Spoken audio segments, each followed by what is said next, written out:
ভালোবাসা দাও, সে যেন অফিস ছেড়ে 8টার আগে সন্ধ্যাকাল 6টা বাজে এসে বসে থাকে। আর বলছে কি না, কিছুই না বুঝে তুমি পরপুরুষের সাথে কেন কথা বলবে? সে যেন কোনো সময় না থাকে তার, তোমাকে নিয়ে যেন সবসময় চিন্তা ভাবনা করে।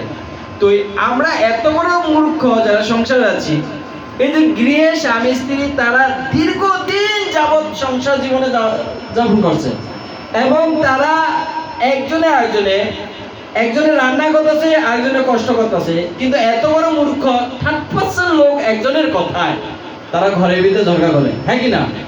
ঝগড়াটা কিন্তু অন্যজনে লাগায়, এই তোমার বউ অন্যজনের লগে কথা বলে, এই তোমার স্বামী অন্য, এই যে একটা, তো এটা কি না, যখন এই গুণ থেকে একটু বেরিয়ে আসবে তখন আর এটা সম্ভব না। তো যারা বুদ্ধিমান, যারা ভগবত ভক্তি করে, তখন তারা এটা ছেড়ে দিয়ে তারা সঠিক পথে যায়। আর যখনই তাদের ভিতরে এই যে গুণের প্রভাবগুলো প্রবাহিত শুরু করে, তখনই এক একজন এক এক দিকে, তখনই শুরু হয় গৃহ কুরুক্ষেত্রের যুদ্ধ। এই কুরুক্ষেত্রের যুদ্ধ থেকে মুক্তি পাওয়ার জন্য কি করতে হবে না, বুদ্ধি দ্বারা ভগবত ভক্তি চালু করতে হবে। আরে বাবা, আমরা এতদিন দীর্ঘদিন আমরা একসাথে জীবন যাপন করছি, সামান্য তৃতীয় পাচ্ছেন একজন ব্যক্তি এসে 1 মিনিটের জন্য একটা কথা বলে আমরা কেন ঝগড়া করবো? হ্যাঁ, আমরা কেন বিবাদে যাব? দরকার নেই কোনো কিছু। আর আপনি যখন বিবাদে যাবেন তখন দেখবেন আপনার কোনো কিছুই ভালো হবে না, না ছেলে মেয়ের লালন পালন ভালো হবে, না সংসারের কর্মাদি ভালো হবে, না ভগবানের সাধন ভজনে ভালো হবে, কোনোটাই হবে। এটা হয় রজগানে, এই ক্রোধ। হ্যাঁ, আমাকে সম্মান করলো না স্ত্রী, আমাকে সম্মান করলো না কেন, আমাকে কে? এই জগতে সবচেয়ে বড় 2জন ব্যক্তি দুঃখী, কারা বলবো? সবচেয়ে দুঃখী 2জন ব্যক্তি। এই 2জন ব্যক্তি হলো যে ব্যক্তি অন্যের জন্য, অন্যের সুখের জন্য সব সময় গাধার মতন খেটে যাবে, পরিশ্রম করে যাবে অন্যকে সুখী দেখতে। হ্যাঁ, ঘরে দেখবেন অনেক সময় কারো পুরুষ রাত দিন 24 ঘন্টা খাটবে। হ্যাঁ, ছেলে মেয়েকে লেখাপড়া করাইতে হবে, আত্মীয় স্বজনকে দেখতে হবে, তার কোনো ভগবত ভক্তি করার কোনো সময় নেই। তাকে যদি বলেন 1 মালা জপ করো, কোনো সময় নেই। কি এই সংসার ধর্ম বড় ধর্ম, দেখুন আপনাকে জ্ঞান দিয়ে দিবে, হ্যাঁ, সব কিছু করে দিবে, তার কাছে কোনো সময়। সে অন্যকে সুখী করতে চায়, অন্যকে সুখী করতে চায়, এই জন্য সে একদম গাধার মতন খাটে। এই হলে এক ধরনের ব্যক্তি, তারা কখনো শান্তি লাভ করতে না। আর আরেক ধরনের ব্যক্তি হলো আমাকে সবাই বুঝো, মানে কি, আমি কিছু প্ল্যান করছি, এই আপনারা কেন আমার কথা বুঝলেন না? আমি সেই প্ল্যানগুলো বলাও দরকার নেই, কিন্তু আপনার বুঝতে হবে। হ্যাঁ, ঘরের ভিতরে যদি থাকে, তো স্বামী মনে করবে আমাকে সবাই বুঝবে, আরে বাবারে আমি এত কষ্ট করি, এত কিছু করি, তারা কেন আমাকে বুঝবে না? স্ত্রী মনে করবে, আরে আমি এত তার ছেলে মেয়ের জন্য রান্না বান্না করি, সব কিছু করি, সে একদিন থাকো, তাকে বুঝবে সারাদিনে কি কাজ করি, আমাকে কেন বুঝবো না? ছেলে মেয়ে বলবে, আরে আমি এত স্কুলে যাই, এত পড়ালেখা করি, আমাকে কেন সে বুঝবো না? তো এমন করে সবাই আমাদের ভিতর, হ্যাঁ, আমাকে কেন বুঝবো না, নাম হটের আমাকে কেন বুঝবো না, আমি তো ভালোই চাচ্ছি। এই যে আমাকে কেউ বুঝলো না আর সবাই আমাকে বুঝো, এই চিন্তাটা যে করবে তারা একটু সবচেয়ে বড় দুঃখী থাকবে। তো এই 2টা চিন্তা যে ছাড়তে পারবে সে সুখী। তার দেখবেন ভালো ঘুম হবে, আমি কৃষ্ণের জন্য করতেছি, দেখবেন এই কৃষ্ণের জন্য করতেছি, স্বামীরও সেবা হয়ে যাবে, ছেলে মেয়েরও সেবা হয়ে যাবে, সবার সেবা হয়ে যাবে। তাই এই জন্য অনেক সময় কিছু কিছু অভিনয় করবেন, মায়েদের বলি বা বউদের বলি, অভিনয় করবেন বাসায়। সুখে এবং শান্তিতে থাকতে চাইলে যদি ভালো লাগলো না, তারপরে অভিনয় করবেন, দেখবেন ভগবানের প্রতি ভালো জব হবে, ভালো কিছু হবে। হ্যাঁ, এই অভিনয়টা কি, প্রভুরা যখন ডিউটি থেকে আসে তখন দেখবেন না দরকার হইলো জামাটা খুলে একদম জুতাটা নিয়ে গুছিয়ে রাখবেন, ঠিক আছে, একটু ঘামটা দেখবেন ঘরে কোনো ঝামেলা নেই, ঠিক আছে, বলিছি এগুলা, ঠিক আছে। ভগবত ভক্তি যারা যাজন করবেন, ঝামেলা না হয়, যত ঝামেলা কম হবে, রজগুণ থেকে যত মুক্তি পাবেন, ঠিক ভগবত ভক্তি তত। যেমন এখন যায় যদি ব্রহ্মারে যদি না যায়, ভিক্ষুমণি রায় বলতো, আরে বাবা তুমি ঠিক আছে সব কিছু, হ্যাঁ, আর ব্রহ্মা বলে আমাকে কেন বুঝো না, আমি সৃষ্টি সব কিছু সৃষ্টি করেছি, আর আমার ছেলে আমাকে বুঝলো না, আমাকে প্রণাম করলো না, শুরু হয়ে গেল তার ভিতর ক্রোধ। ঠিক আমাদের ভিতরে এরকম। জাস্ট আমরা যদি এই জন্য ছিল জয় পতাকা স্বামী গুরু মহারাজ বলে, হ্যাঁ এটা কি জব করে, জব করলে কেন কান্না আসে না? তো গুরু মহারাজ বলছে জব করতে গিয়ে কেন কান্না আসে না তার জন্য কান্না করো, কেন কান্না আসে না তার জন্য কান্না করো, দরকার অভিনয় করো, অভিনয় করতে করতে করতে একদিন রিয়েল কান্না আসবে। তো এই জন্য বাসায় আপনি অভিনয় করেন, অভিনয় করতে করতে করতে করতে দেখবেন রিয়েল চলে আসবে, তখন আর দেখবেন আর কোনো ঝামেলা নেই, কে কার লগে কথা বললো, কে কোথায় গেলো, আর এইগুলো নেই। আর যাদের ভিতরে এগুলো নেই তাদের ভিতরে কিন্তু এগুলো ঝামেলা শুরু হয়ে যায়, হ্যাঁ কি না? দেখবেন ঠিক আছে। আর এদিকে গেলাম না। তো এমন করে হরে কৃষ্ণ, হরে হরে, হরে কৃষ্ণ। তো এমন করে ব্রহ্মা অনেক পরিণত হয়ে গেছে, তখন চলে গেছে হলো শিবের কাছে, এখানে আর থাকে না, শিবের কাছে চলে গেছে। তো শিবের কাছে গিয়েছে, শিব হলো বিকুমুনির ভাই, বড় ভাই, হ্যাঁ। তো ভাইকে দেখে অনেকদিন পর ভাইকে দেখেছে শিব, আর তার আসনে বসে থাকে না, কৈলাসে তপস্যায় আছে শিব। তার ভাইকে দেখে সে আর স্থির থাকতে পারে না, সে আসন থেকে বেরিয়ে আসে, তার ভাইকে আলিঙ্গন করবে, কোলাকুলি করবে। যখন আলিঙ্গন করতে গিয়েছে তখন বলছে আমার কাছে আসবে না, তোমার গায়ে ছাই মাই মাখা, আর তুমি আমাকে অপবিত্র করতে আসো। এই কথা যখন বলছে শিব তো একদম রেগে মেগে তার তৃতীয় চক্ষু খুলে গিয়েছে, একদম ত্রিশূল নিয়ে ভৃগুমুনি কাজকে সাইজ করে দেবে। তো যখন এভাবে সাইজ করে দেবে তখন পার্বতী দেবী আছে, পার্বতী দেবী এসে তার চরণে একদম বিনতি ভাবে তাকে প্রার্থনা করে বলছে, হ্যাঁ না এটা করা ঠিক না, হ্যাঁ এ তো আপনারই ভাই। তখন অনেক বলার পরে তখন মেনে নিয়েছে। তো এমন করে আমাদের সমাজে আছে, দেখবেন সামান্য একটু জমির জন্য ভাই ভাই কি শুরু করে দেয়, হ্যাঁ। আর যদি একজন আরেকজনকে না বসে সম্মান যদি না দেয় তাহলে তো বুঝে নেই কুরুক্ষেত্র। কতদিন ধরে সে এই ইস্কনে আসে, আমি কত বছর ধরে ইস্কনে, আমাকে সম্মান করলো না, হ্যাঁ আমাকে ইয়া করলো না। তো এই যে ভাব তাদের, হ্যাঁ আমি একজন সিনিয়র ডিভোটি, হ্যাঁ এমন হয়ে যায় না অনেক সময়, দেখবেন দেখবেন একটু আগে যারা আসে নাম হট্টতা, তারা অনেক সময় অনেক জায়গায়, হ্যাঁ আমি কতদিনে অনেক দিন ধরে নাম হট্টতা আসে, মানে একটা ভাব। এটা হলো কখন তৈরি হয়ে যায়, যখন আমরা তমগুণে থাকি তখন এই ভাবটা চলে আসে। আমাদের কেন সম্মান করলো না, হ্যাঁ আমাদের কেন আমাদের প্রাপ্য বস্তু দিল না, হ্যাঁ। অনেক সময় ওই যে আমাদের চারুচন্দ্র প্রভু বলে, যখন ওই যে ভগবানের প্রদীপটা দেখায়, দেখানোর পরে যদি ভুলে যদি একজনে অন্যজনকে দেখাইলো, তখন যেমন প্রদীপ আগুন জ্বলে তার রাত দিলি তো এরা এখন আগুনে জ্বলা শুরু করে। কেন? আমরা যখন তমগুণে থাকি তখন আমাদের এই ভাবে শিব সেটা প্রমাণ দিয়েছে, হ্যাঁ আমাকে সম্মান করলো না, অপমান করলো, আমার ভাই শুরু হয়ে গেল। এমন হয় কি হয় না সমাজে, আছে কি নেই? ঘরে দেখবেন কেউ যদি কোথায় গেলে, হ্যাঁ আত্মীয় স্বজনের বাড়ি যদি একটু যদি 19-20 হলো তাহলে আর আসবো না তোদের বাড়িতে, যাবো না, হয় কি হয় না? তো এটা আমাদের ওই যে প্রভাবে, তমগুণের প্রভাবে, হ্যাঁ এই যে ভাব আমাদের তৈরি হয়ে যায়। এখন এটা দেখার পরে সেখানে না থেকে ভৃগুমুনি চলে গেছে একদম, হ্যাঁ দ্বারকাতে নারায়ণের কাছে চলে গেছে। তো সেখানে গিয়ে দেখে নারায়ণের পদসেবা করছে লক্ষ্মী দেবী, হ্যাঁ লক্ষ্মী দেবী তার সেবা করছে। তো ভৃগুমুনি কোনো কথা টথা না বলে সোজা গিয়ে নারায়ণকে বুকে একটা লাথি মেরে দিল। ওই দুজনে কি অবস্থা করছে, একজনে কি প্রণাম করে না, আর আরেকজনে কি হয়েছে, আরেকজনে বলছে না না টাচ করো না, আর তৃতীয় জনকে যায় কি করেছে, লাথি মেরেছে। এখন কি কি কি বলবে বিষ্ণু, নারায়ণ কি বলবে, মাতাজি কি বলা উচিত বলেন তো, হ্যাঁ কি বলা উচিত? দুইজনের আগেরটা কি ভালো কাজ ছিল না পরেরটা ভালো কাজ ছিল? 3 নম্বরেরটা, হ্যাঁ আগেরটা তো তোমার তো একটু প্রণাম করে না চলে, তারপরটাকে ছিল না তাও চলে, আর তৃতীয়টা কি করেছে? এটা কি ভালো কাজ? হ্যাঁ, কেউ যদি এসে আমাদেরকে একটা চটকানা দেয় কি করবো আমরা? কি করবো? ছেড়ে দিব? বাবা তুমি অনেক উপকার করছো। আর কেউ যদি একটা লাথি মারে, সেটা যদি বুকে যদি লাথি মারে, তখন তার কি অবস্থা করবো? কথা বলো, কি করবো তার? হ্যাঁ, 999 এ র্যাবের খবর দিব, ঠিক আছে? এখন তো সেনাবাহিনী তোর খবর আছে দেখি।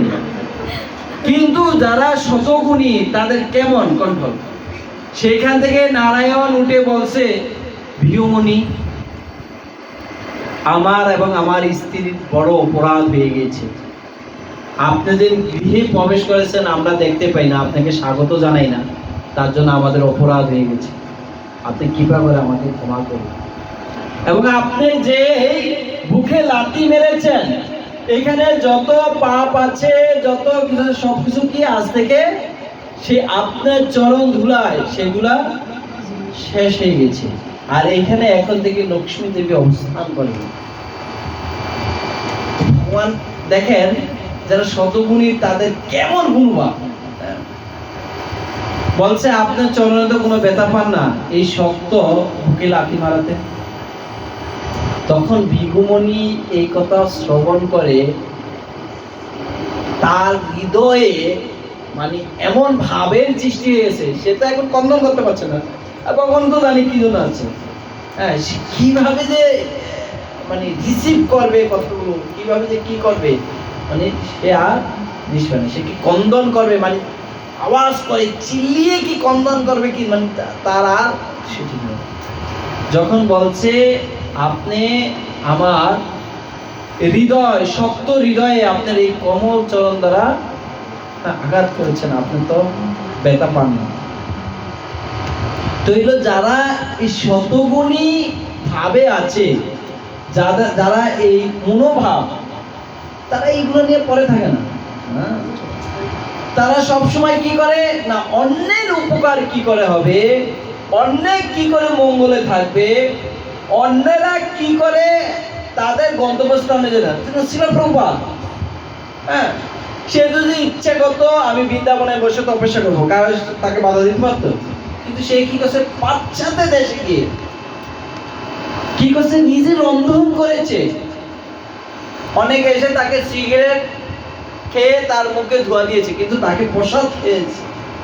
আবার তার উচ্ছিষ্ট বাসনগুলো কি হয়েছে, ধুয়ে দিয়েছে। আমরা তো অনেক সময় প্রসাদ পাইয়া রেখে দিয়ে চলে যাবে, কুবরা করে নেবে, মাথা দিলে করে নেবে না।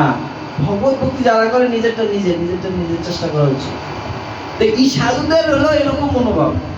হ্যাঁ, তারা কি করবে না, অন্যের জন্য করবে। ছোট্ট একটা গল্প বলি। এক সময় এক সাধু রাস্তা দিয়ে যাচ্ছিল, তো নদীর স্রোত, ওই নদীর স্রোতের ভিতরে কি করে জানি একটা ওই যে কি বলে এটাকে জানি, এই যে এক কামড় দেয় জানি, মানে খালি কামড় দেয়, কি জানি বলে, হ্যাঁ, ককরোচ, হ্যাঁ, কাকড়া না, এটা হলো ওই পাখি। হ্যাঁ, পাখি, এটা হলো কি পাখি জানি বলে, এটা খালি দেখলে কামড় দেয়। হ্যাঁ, বাদুড় জ্বালা থাকে। যাক, যেটাই হয়। তো বিচ্ছুরা পড়ে গেছে, ওই বিচ্ছু তো, হ্যাঁ, বিচ্ছুর অপর ছিল কামড়ানো। হ্যাঁ, তো এমন করে ওই বিচ্ছুটা, তো বিচ্ছুটা জলে পড়ে গিয়েছে। তো সাধু দেখে দৌড়িয়ে এসেছে ওই বিচ্ছুটাকে বাঁচানোর জন্য। হ্যাঁ, তো বিচ্ছুটা কি করছে, যখনই জল থেকে উঠাইতে গেছে তখনই কি দিচ্ছে, কামড় দিচ্ছে, আবার ছেড়ে দিচ্ছে, আবার জল থেকে উঠাচ্ছে, আবার কামড় দিচ্ছে, ছেড়ে দিচ্ছে, জল থেকে উঠাচ্ছে, কামড় দিচ্ছে। তো এই যে বিচ্ছুটার কামড়ে সাধু ছেড়ে দিচ্ছে, তখন রাস্তা দিয়ে কিছু লোক যাচ্ছে। তো ওই রাস্তা দিয়ে যে লোকগুলো যাচ্ছে তারা দেখে বলে, এই সাধু, তোমার কোনো মাথায় বুদ্ধি টুদ্ধি আছে? বলছে, কি হয়েছে ভাই? কই, তুমি দেখো না ওই যে বিচ্ছুটা তোমাকে কামড়াচ্ছে আর তুমি তাকেই বাঁচাইতে যাচ্ছ। তখন ওই সাধু উত্তর দিল, কই ভাই দেখো, এই বিচ্ছুটা এই স্রোতের মধ্যে পড়ে গিয়েছে, কিছুক্ষণ পর সামনে গেলে তার মৃত্যু অনিবার্য, তখন সে আর উঠতে পারবে না। কিন্তু তার স্বভাব সে ছাড়ে না।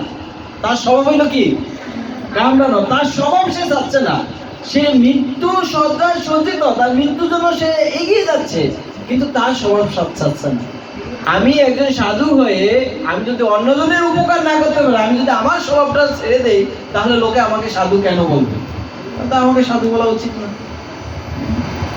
সাধুরা যে কোনো অবস্থায় যে কোনো মুহূর্তে অন্যজনের জন্য তার জীবনযাপন। এই যে ছিল জয় পতাকা স্বামী গুরু মহারাজ, হয়তো এই নামটা আপনারা জানেন, এই যে গুরু মহারাজের আপনি দেখবেন হুইল চেয়ারে চলে, এখনো এক এক জায়গায় যাচ্ছে, দীক্ষা দিচ্ছে, এক এক দেশে ঘুরে বেড়াচ্ছে। এমন বয়স হইলে লড়াচড়াও দিত না, কিন্তু তাদের চলো হসপিটালে গিয়ে তার কথা চিন্তা করে না, পাশের বেডে কে আছে, সে কেমন আছে একটু দেখাশোনা, অন্যদের কথা তার একটু দেখাশোনা ব্যবস্থা করে, তার কি পোশাক খেয়েছে কি না খেয়েছে, নিজে কি করে না। এগুলো সাধু মনোভাব। যারা শতগুণী তারা সবসময় অন্যকে নিয়ে চিন্তা করে, অন্যকে বোঝার চেষ্টা করে, অন্য তো এটা ছিল ওই নারায়ণের ভিতরে। তখন এমন করে বিগুমণি সেখান থেকে চলে আসছে আবার সেই সরস্বতী নদীর তীরে। আসার পরে তখন সবাইকে বলল এই এই এই এই ভাব। তো এখন বলেন এই তিনজনের মধ্যে কে শ্রেষ্ঠ? হ্যাঁ, কেন নারায়ণ শ্রেষ্ঠ হলো? তার কি আচরণে, তার কথায়, তার ভাবে, তাই কি না? তো এমন করে তারা প্রতিপূর্ণ হলো না, পরমেশ্বর ভগবান হলো কে? নারায়ণ। তখন তারা তো কটা পর্যন্ত চলে? 10টা। তখন তারা সবাই নিষ্ঠ হলো এই নারায়ণে। তো আমাদের জানা উচিত এই নারায়ণ পর্যন্ত কিন্তু শেষ নয়, আরো আছে। বলবো কে এরপরে এর থেকে শ্রেষ্ঠ কে? তো এমন করে এক সময় আর একটা লীলা বলি, কারণ যেহেতু জন্মাষ্টমী গেছে এই জন্য লীলাই বলি, ঠিক আছে? আমরা যেহেতু শ্রবণে, কেন আমরা শ্রবণ করবো? এই যে আমরা এখান থেকে প্রতিপূর্ণ হতে পেরেছি না, যারা শতগুণী, যারা সাধুদের মনোভাব, তারা কি শ্রেষ্ঠ, তাই কি না? তাই এখন আমরাও সেরকম হওয়ার চেষ্টা করবো, তাই কি না? শ্রবণ করা এটাই তো মানি, মনে রাখা এটাই তো না, আর অন্য কোনো কিছু আছে? ঠিক আছে, যেহেতু 10 মিনিট আছে, আর অন্যদিকে যাবো না। তো এ থেকে ভগবান, এটা হলো নারায়ণের সাথে, এ থেকে শ্রেষ্ঠ হলো ভগবান শ্রীকৃষ্ণ। শ্রীকৃষ্ণ থেকে 3জন বিষ্ণু সৃষ্টি হয়, শ্রীকৃষ্ণ থেকেও না, বলরাম থেকে, মহাবিষ্ণু, বলরামের অবতার শঙ্কর্ষণ থেকে 3জন হয়। এই 3জন হলো বিষ্ণুর নাম কি? কারণদায়ী বিষ্ণু, গর্ভদায়ী বিষ্ণু, ঠিক আছে? তো এমন ভাবে হয়। তো আমাদের এই ভক্তির একটা হচ্ছে অনুকূল, আর একটা আছে প্রতিকূল। তো আমরা যেটা অনুকূলে, যেটা দরকার, সেটা আমরা নিব, আর যেটা প্রতিকূল সেটা কি করব? বর্জন করব। যেহেতু আমাদের কাছে 10 মিনিট আছে, তো আপনারা এখন বলবেন ভক্তির অনুকূলের দিকগুলো কি কি এবং প্রতিকূলের দিকগুলো কি? 2-3টা করে বলবেন।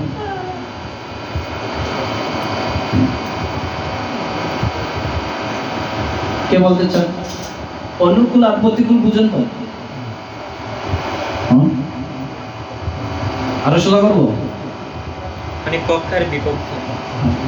ভক্তি করার জন্য আমার মানে কি কি করলে আমি ভক্তিতে এগিয়ে যেতে পারবো, আর কি কি ভক্তি থেকে আমি দূরে যাবো?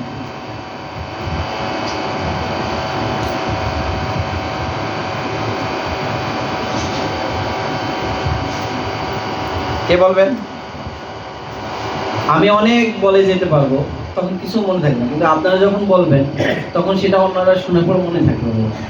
আর যেহেতু অনেক আলোচনা করেছি, তো এই জন্য অনুকূল আর প্রতিকূলটা অনেকটি আমি ক্লিয়ার করে দিয়েছি আলোচনার পরিপ্রেক্ষিতে, অনেক কিছু আমি বলেছি। তো এই জন্য আপনারা আপনাদের থেকে বলেন এখন ভক্তির জন্য অনুকূল কি আর প্রতিকূল?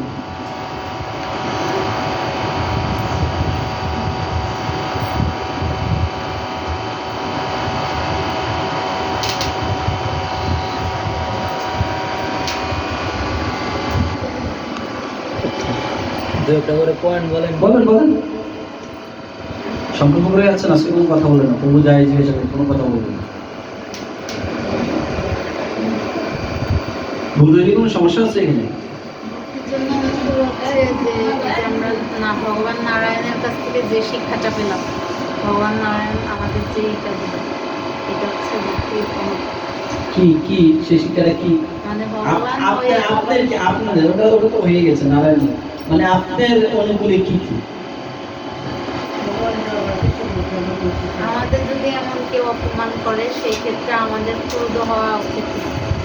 একটা অনুকূল, তো ভক্তির অনুকূল হলো মানে ক্রোধ হলে ভক্তির এটা প্রতিকূলে চলে যাবে।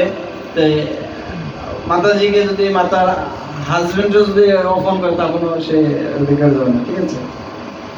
ঘরের ভিত্তি থাকুক, বাইরে যাওয়ার দরকার নেই। বলেন এমন করে একটা করে বলেন, তখন কি হবে? ভক্তিটা তারা একসাথে করতে পারবে। বলেন বলেন।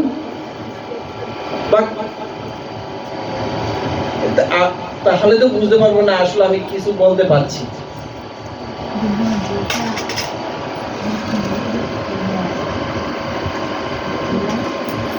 একটা তো বলতো, আর আর কিছু আছে?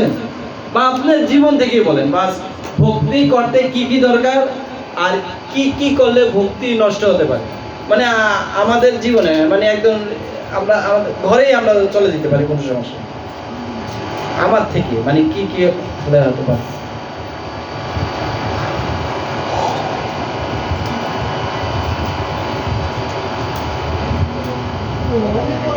ভগবানের সেবা করা, হরির নাম করা, প্রচার করা, এই কৃষ্ণ প্রচার করা, এটা ভক্তির অনুভূতি। হ্যাঁ, তোর মাথার জন্য একটা করতে নিয়ে প্রসাদ খাওয়া, প্রচার করা, হরির নাম করা, হরির নাম করা, আর সবচেয়ে উত্তম হরির নাম করা ভক্তির অনুভূতি। প্রতিকূল কেউ প্রতিকূল বলেন, কি কি কারণে প্রতিকূল হতে পারে? দেখে আমরা সেবা করতে গিয়ে ক্রোধ হচ্ছি, রাগ দেখাচ্ছি, এটা কোনো কিছু করতে গিয়ে ক্রোধ দেখাচ্ছি, এটা হইলো প্রতিকূল। আমাদের জন্য একটা করতালি আয়োজন করে দিন, ঠিক আছে? প্রতিকূল নিয়ে গেছে। হ্যাঁ বলেন প্রতিকূল। আমাদের ধরেন, হ্যাঁ আমরা ঠিক মতো করি না, সামনে নেন। সেটা হলো প্রতিকূল। কোনটা? আমরা যে যে কোনো কাজ আমরা করতে পারি না, বাধাগুলো কি কি আসে? বাধা বাধা কি কি সেটা কি হতে পারে? বাধার জন্য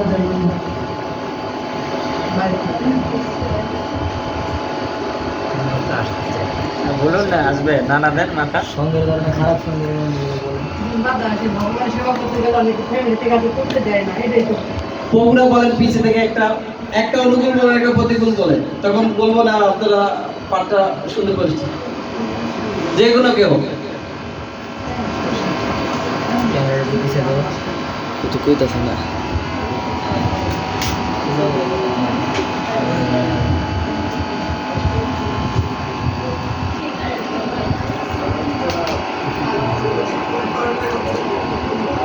মাইক লাগবে না,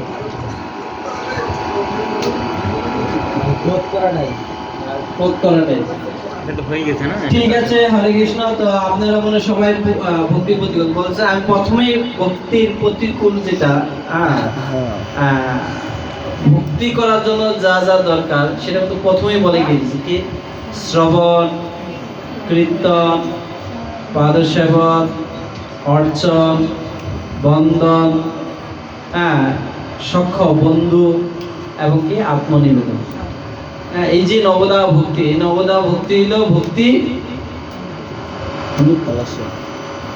যে কোনো একটাতে আপনি এমনভাবে পারবেন। তো এই ভক্তি 9 জনে 9টা ভক্তি। শ্রবণ করার মাধ্যমে কে সাফল্য অর্জন করেছে? হ্যাঁ, পরীক্ষিত মহারাজ শ্রবণ করার মাধ্যমে সাফল্য অর্জন করেছে। এই আপনারা হইলেন এক একজন সময় পরীক্ষিত মহারাজের অবতার। তো এটাকে আপনি আরো বেশি রসালো করে তুলতে পারবেন, আরো বেশি এটাকে মানে আস্বাদনীয় যখন আপনি এটাকে কীর্তন করবেন। শ্রবণ করার পরে কি করবেন? এই যে যেমন হরির নাম আপনি কি করতেছেন, কীর্তনও করতেছেন, শ্রবণও করতেছেন। এই এক হরিনাম করলে কিন্তু আপনি সবগুলো হয়ে যায়। তারপরে এটাকে যে এটা কি মার্জন করার মতো, হ্যাঁ এই যে মার্জন করতেছেন, তারপরে এটাকে যত্ন করে রাখা, এটা প্রতি যখন আপনার ভালোবাসা কোথায় আছে কোথায় আছে এই যে এটা সৃষ্টি হবে। তো এইভাবে আপনারা যেটা করলে কি হবে না, এই যে গৃহে যখন ঝরগা সৃষ্টি হবে তমগুণ দ্বারা, রজগুণ দ্বারা যখন প্রবাহিত হবে, তখন এই যে বিভিন্ন বিশৃঙ্খলা সৃষ্টি, যখন মানে এটাকে বলা হয় পরচর্চা, পরনিন্দা, মানে আপনার কথা অন্যজনে বলতেছে, আপনি অন্যজনকে বলতেছেন, তো এই যে ঝামেলা লাগালে তার সংসারে কি হতে পারে, কি একটা বিশৃঙ্খলা সৃষ্টি হতে পারে, এটা থেকে আমাদের যে দূরে থাকবে, হ্যাঁ, সেই সাকসেস। দেখবেন সবসময় দেখবেন আমাদের দেখবেন অন্যজনের নিন্দা করতে কিন্তু অনেক ভালো লাগে, একই না? সবসময় দেখবেন অন্যজনের যদি কেউ করে সেটা শুনতেও কিন্তু ভালো লাগে, হ্যাঁ, ভালো লাগে না? অন্যজনের নিন্দা, হ্যাঁ, এই যে এজন্য ভক্তি বিনোদ ঠাকুর বলছে অন্যজনের নিন্দা আর বৈষ্ণব নিন্দা এলো একদম চাটনির মতন, হ্যাঁ, আমের চাটনি এতে যেমন লাগে, এই নিন্দা আসে না। তো এতে কি হচ্ছে, এই যে আপনি ভক্তি থেকে দূরে চলে যাবেন, হ্যাঁ, আমি নিজে করতে পারি না, আমি ভগবত ভক্তি করতে পারি না, তার জন্য দুঃখ করলে ভগবান অবশ্যই কৃপা করেন। কিন্তু অন্যকে করার জন্য যদি আমি তাকে বিভিন্নভাবে তাকে দ্বারা করিয়ে দিই, তার জন্য কত বড় জঘন্য হতে পারে, হ্যাঁ, কত বড়, মানে এদেরকে মানে একদম নির্মগামী হতে পারে, যারা অন্যকে ভগবত ভক্তি করতে সাহায্য করে না, বাধা দেয়। এটা যদি আমার ভিতরে যদি কিঞ্চিত করে, চৈতন্য বাবু বলছে তাদেরকে কখনো ক্ষমা করবে না। কেউ যদি কিঞ্চিত পরিমাণ সাহায্য করে ভগবত ভক্তিতে, চৈতন্য মহাপ্রভু তাকে অনায়াসে উদ্ধার করে নিয়ে যাবে।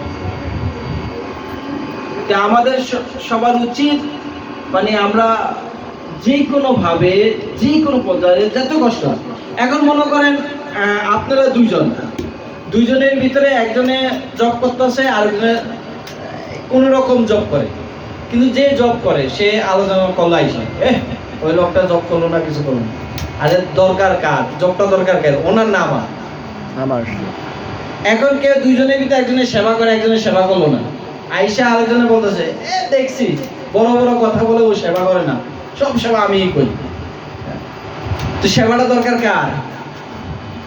ভগবান ধামে গেলে সেবা কে করবে? উনি করবে না আমি করবো?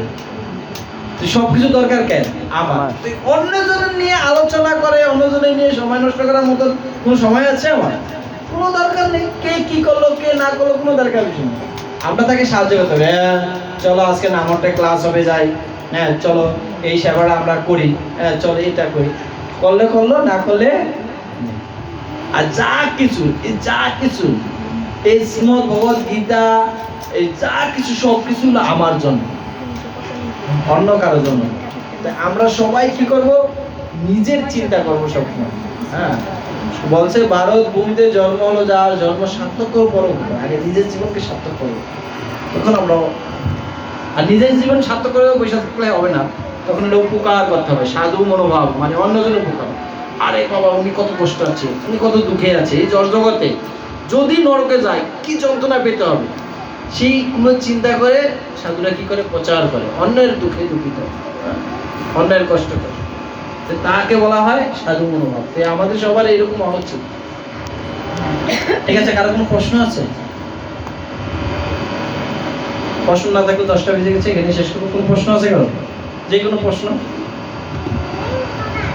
মানে আপনারা প্রশ্ন করবেন, তখন দেখবেন এই শ্রবণের প্রতি আরো আসক্তি হবে। কথা বলার পর কথা বলবেন, ভুল হলেও কোনো সমস্যা নেই। যদি আপনারা শ্রবণ করার পর যদি সব বসে থাকেন, তো এটা থেকে কি আমি শিখতে পেলাম বা কি আমি জানলাম না, তাহলে বোঝা যাবে। তখন আপনাদের ভিতরে আরো বেশি দেখবেন ভগবত ভক্তিতে আরো ইন্টারেস্টে জন্মাবে। মানে পাঠের পরে প্রশ্ন করবেন, সবাই খাতা কলম নিয়ে আসবেন, কোন কোন দিকটা ভালো আছে সেটা লিখে নিয়ে যাবেন, তখন সেটা প্রশ্ন বলে দেখবেন পাঠক আপনার প্রশ্নের উত্তর দেবে, তখন আপনি সেটা ভালো মনে হয়। পাঠ করার পরে তেমন মনে থাকে না।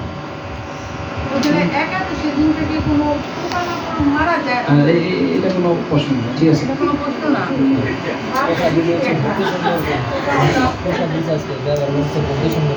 ভক্তি সুন্দর হ্যাঁ ভক্তি সুন্দর মাধব তো হরে কৃষ্ণ। তো আজকে নামটা একাদশী তিথ সম্পূর্ণভাবে আজকে অন্নদা একাদশী। হ্যাঁ, তো অনেক সুন্দর দিন, অনেক এই যে সাধু সঙ্গ অনেক ভালো লেগেছে। তো আপনাদের সবাইকে অসংখ্য ধন্যবাদ। তো আজকে এই একাদশীর প্রসাদের আয়োজন করেছে আমাদের ভক্তি সুন্দর মাধব দাস প্রভু। ভক্তি সুন্দর মাধব দাস প্রভু। তো প্রভুর পারমার্থিক কল্যাণে এবং তার পরিবারের যেন সবাই আনন্দ সহকারে ভগবত ভক্তি যাজন করে, ভগবানের সেবায় যুক্ত হয়, তাদের আজ দিন দিন পারমার্থিক উন্নত হয়, তার জন্য আমরা দুহাত তুলে একবার প্রার্থনা করবো সবাই। জয় শ্রীকৃষ্ণ চৈতন্য প্রভু নিত্যানন্দ শ্রী অদ্বৈত গদাধর শিবাসাদি গৌর ভক্ত বৃন্দ। হরে কৃষ্ণ কৃষ্ণ কৃষ্ণ হরে হরে, হরে রাম রাম রাম হরে হরে। জয় জয় জগৎ সম্বাদ কি, অনন্ত বৈষ্ণব কি, সীতানাথ মন্দির।